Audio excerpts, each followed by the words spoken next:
Donc, on le voit, il y a vraiment une urbanisation des zones rurales qui s'accélère et dans laquelle les autorités vont de plus en plus être impliquées.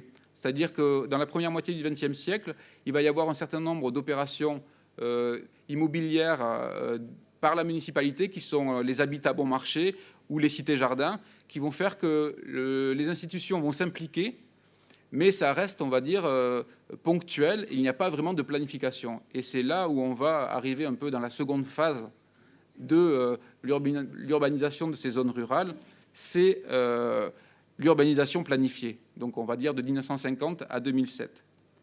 Donc cette urbanisation planifiée, c'est avec les différents plans d'urbanisme qui ont été réalisés pour la commune de Toulouse. Il y en a eu avant, mais ils n'ont jamais été en vigueur. Ils n'ont jamais eu de conséquences sur l'urbanisme. Le premier qui va vraiment avoir des conséquences sur l'urbanisme, c'est le plan d'urbanisme directeur en 1962. Et donc on voit qu'en fait, il y a quelque chose de très important qui va être créé à ce moment-là, c'est le périmètre d'agglomération. Donc ici, entre Pointillé, voilà, qui est ici. Donc ça veut dire qu'à l'extérieur de ce périmètre d'agglomération, c'est-à-dire toutes ces zones blanches, ici,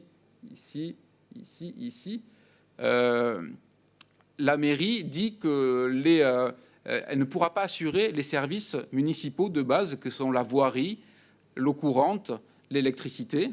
Et donc ça fait que, de fait, elle crée des zones semi-rurales ici, mais en revanche, à l'intérieur de ce périmètre, elle va créer une grande densification. C'est-à-dire que, et il y a un certain nombre, tous les trous qui avaient été créés par les lotissements, les villes qui avaient été créées par les lotissements ou par les faubourgs d'octroi au XIXe siècle, vont être comblés à ce moment-là. Et donc, on le voit ici, par exemple, pour une zone qui est le long du canal, donc la zone de la rue Nègrepelisse, ici. Vous voyez ici, il y a beaucoup de champs qui sont souvent d'ailleurs des champs de maraîchers.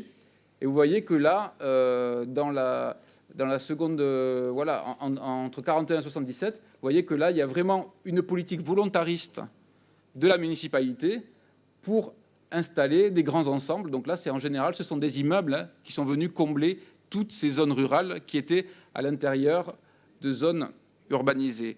Puis vous avez aussi un autre mouvement, c'est-à-dire que ce périmètre d'agglomération va s'étendre de plus en plus. Et donc on va même créer dans une zone rurale quasiment une seconde ville, hein, qui est la ville du Mirail, hein, donc, qui est un quartier en fait, donc qui sera détaillé par Louis-Emmanuel Fricard demain. Et donc vous voyez ici, on est vraiment dans une zone rurale, on le voit ici. Et donc vous avez tout ce quartier qui sort de terre à ce moment-là. Donc là, on est en 1974. Donc ce mouvement, on va dire, de densification et d'extension va de pair avec, dans la planification, un mouvement de sanctuarisation, on peut appeler ça comme ça, c'est-à-dire qu'on va décider que maintenant les zones qui ne sont pas urbanisées, certaines vont être protégées. On ne va pas pouvoir les urbaniser. C'est le cas, donc, par exemple, de tout ce qui est le long des fleuves, hein, voilà ici. Donc ça, c'est des zones protégées. Ça, ce sont des zones protégées. On va créer aussi des zones de détente pour les citadins, qui sont les zones vertes, dans lesquelles il y aura des activités sportives. Donc c'est le cas, par exemple, d'une zone qui s'appelle la zone Pêche-David, donc qui est située sur un coteau, hein, donc sur une partie élevée. Donc toute cette partie-là ici, ça, c'est une zone protégée, parce que c'est les bords de la Garonne. Et après, ici, vous avez des aménagements sportifs, donc des terrains de sport, centres aérés, des parcours. Et donc ça, c'est un peu aussi, ça va aller de pair avec la planification, c'est-à-dire on va essayer de préserver des espaces de respiration qui ne sont plus vraiment des zones agricoles, mais qui restent des zones non urbanisées, des zones vertes. Et finalement, la disparition des dernières véritables zones rurales, on va dire, de Toulouse, ça va avoir lieu entre la fin du fin 20e et début 21e. Donc, avec là le nouveau plan qui est à cette époque-là, donc le plan local d'urbanisme. Donc, on voit déjà ici sur cette zone, donc toutes les zones ici où il y a un U devant, en fait, ce sont des zones urbanisées. Donc, vous voyez déjà que les zones urbanisées, c'est déjà occupent quasiment la totalité de l'espace, avec bien sûr les zones protégées dont je vous parlais tout à l'heure. Et donc, il y a eu vraiment une zone qui est assez intéressante dans ce mouvement de densification et de préservation, c'était ces zones maraîchères du nord de Toulouse, donc qui étaient sur ces quartiers, sur ces zones très fertiles et dans lesquelles il y avait beaucoup de cultures.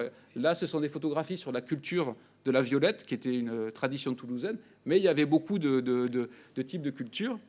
Et donc cette zone-là, entre 1996 et 2007, va être complètement densifiée. Vous voyez ici, donc là, c'est vraiment encore des jardins maraîchers, hein. Et vous voyez que là, ici, en quelques années, ça s'est complètement bâti. Mais je vous parlais de sanctuarisation. Il y a toute une zone quand même qui a été conservée ici, hein, un jardin, pour marquer quand même le fait que cette zone n'est pas, avait quand même une vocation, on veut dire, pas agricole, mais avait une vocation rurale. Et donc, on a gardé ici cette petite zone qui s'appelle en fait la Maourine, donc tout un jardin qu'on a créé à ce moment-là. Voilà. Et pour finir, donc, voilà. Donc là, on voit un peu l'espace communal. Donc, on voit qu'avec le temps, depuis le XIIIe siècle jusqu'à aujourd'hui, donc il y a eu ce mouvement de mise en valeur des cultures, et puis ce phénomène d'urbanisation progressive qui a repoussé de plus en plus les zones rurales à la limite de la commune ici, voire à l'extérieur de la commune. C'est-à-dire que, par exemple, tous les maraîchers qui se situaient beaucoup dans le nord de la commune, ils se sont installés par la suite dans une commune un peu à l'extérieur de Toulouse qui s'appelle Saint-Jory. Et donc, vous voyez que la question des espaces ruraux ne se pose plus au niveau strictement communal, mais vraiment supracommunal, intercommunal. Et donc, c'est une politique qui doit être mise en place à un niveau supérieur à la commune. Mais pour achever sur une note un peu différente, je voudrais vous parler quand même d'une spécificité toulousaine qui est en fait un domaine, en fait. Donc la ville, dans les années 76, en 76, a acheté un domaine agricole qui était sur le territoire de la commune et a décidé de l'exploiter. Donc c'est quasiment unique en France, c'est une régie agricole, c'est-à-dire que la ville exploite un domaine agricole qui est le domaine de Candy, donc qui sont 25 hectares de vignes et aussi 350 hectares de céréales. Et ça permet un peu de refaire le lien avec la vocation un peu agricole du territoire toulousain, et ça permet de conserver sur la commune des territoires agricoles qui sont un peu dans la tradition de la ville. Et il y a aussi sur ces zones des expérimentations par rapport à la lutte intégrée et aussi à la culture bio. Voilà. Donc j'ai fini. Je vous remercie de votre attention.